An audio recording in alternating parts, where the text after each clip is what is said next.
America ने साफ कह दिया है कि यह जो रास्ता रोका गया है यह हर जहाज का नहीं है। ईरान के किसी भी बंदरगाह से आ रहा कोई जहाज या कोई भी जहाज जो ईरान के किसी भी बंदरगाह में जाएगा, चाहे वो बंदर अब्बास हो या फिर खर्ग आइलैंड जा रहा हो या अली खुमैनी आइलैंड जा रहा हो, बंदरगाह जा रहा हो, उसे नहीं जाने दिया जाएगा। होर्मुज को लेकर ईरान की ओर से भी एक बड़ा बयान आया है। डोनाल्ड ट्रंप की धमकी के बाद ईरान की सेना के प्रवक्ता ने कहा है कि ईरान होर्मुज में सुरक्षा सुनिश्चित करना जारी रख रहा है।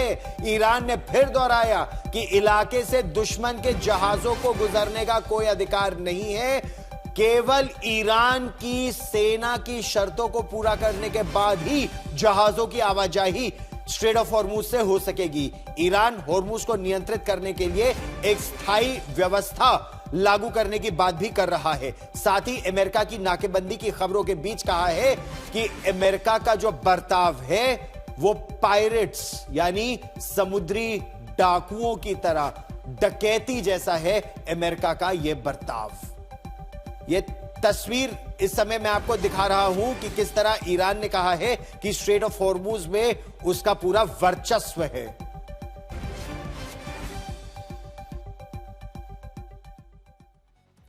अच्छा, हमने स्ट्रेट ऑफ हॉर्मुज के बारे में कई बार बात की, लेकिन दरअसल ये स्ट्रेट ऑफ हॉर्मुज या फारस की खाड़ी जो है, इसमें कितने बंदरगाह हैं, कितने देशों के बंदरगाह हैं? 30 बंदरगाहों पर महायुद्ध का साया इस समय मंडरा रहा है। यह हम आपको विस्तार से बताएंगे। ईरान स्ट्रेट ऑफ हॉर्मुज की सुरक्षा सुनिश्चित करना जारी रखेगा, यह ईरान की सरकार ने दो टूक कह दिया है बाकायदा एक बयान में। और उन्होंने दिखा दिया कि ये जो स्थायी व्यवस्था है ना, ये देखिए, यहां से आप जहाजों की आवाजाही देखते हैं, ये बहुत सकरा रास्ता है और यहां से यहां तक ये महज 33 किलोमीटर है चलने का रास्ता, मतलब जहाजों की आवाजाही का रास्ता तो और सकरा है।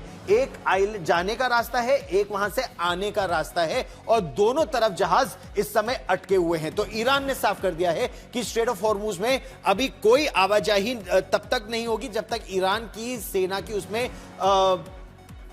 हरी झंडी नहीं है या इजाजत नहीं है। अमेरिका का कहना है कि इस खाड़ी से जो भी जहाज बाहर निकलेगा तो गल्फ ऑफ ओमान में अमेरिका के जहाज खड़े हैं, वो चेक करेंगे ये किस देश से आ रहे हैं। अगर किसी अन्य देश से आ रहे हैं, यानी इसी खाड़ी में आगे चल के ईरान के बाद इराक भी है, कुवैत भी है, कतर भी है, सऊदी अरेबिया भी है, एक तरफ ओमान भी है, यूनाइटेड अरब एमिरेट्स भी है, कुल मिलाकर ईरान को मिलाकर 8 देश है जो स्ट्रेट ऑफ हॉर्मुज से इंपैक्ट होते हैं। स्ट्रेट ऑफ हॉर्मुज और पर्शियन गल्फ और गल्फ ऑफ ओमान, तो 8 देशों में 7 देशों की आवाजाही हो सकती है, केवल ईरान की नहीं हो सकती। हॉर्मुज नियंत्रित करने के लिए स्थायी व्यवस्था को लागू करेंगे, ईरान की सेना ने कह दिया है। अंतरराष्ट्रीय जल क्षेत्र में अमेरिका का जो प्रतिबंध है वो अवैध है। गल्फ ऑफ ओमान में इस समय अमेरिका है। वैसे अमेरिका का प्रतिबंध लगाना यह समुद्री डकैती के जैसा है। अच्छा, ईरान के पास एक और ब्रह्मास्त्र है, उसके बारे में मैं आपको विस्तार से अभी और बताऊंगा। ईरानी बंदरगाहों को खतरा हुआ तो गंभीर परिणाम होंगे, क्योंकि मुज्तबा खमेनी वो ये साफ कर चुके हैं कि अगर ईरान के एक भी बंदरगाह, चाहे आप बंदर अब्बास की बात करें या खर्ग आइलैंड की बात करें जहां से 90% ईरान का तेल निकलता है, उन्होंने कहा अगर हमारे किसी एक बंदरगाह को कुछ हुआ तो यहां पर जो 30 बंदरगाह हैं उनमें से कोई सुरक्षित नहीं बचेगा, खासतौर पर वो देश जहां पर अमेरिका के लिए अमेरिका के बेसिस हैं। फारस की खाड़ी और ओमान के सागर में कोई भी बंदरगाह सुरक्षित नहीं रहेगा, यह साफ कर दिया है ईरान ने समय।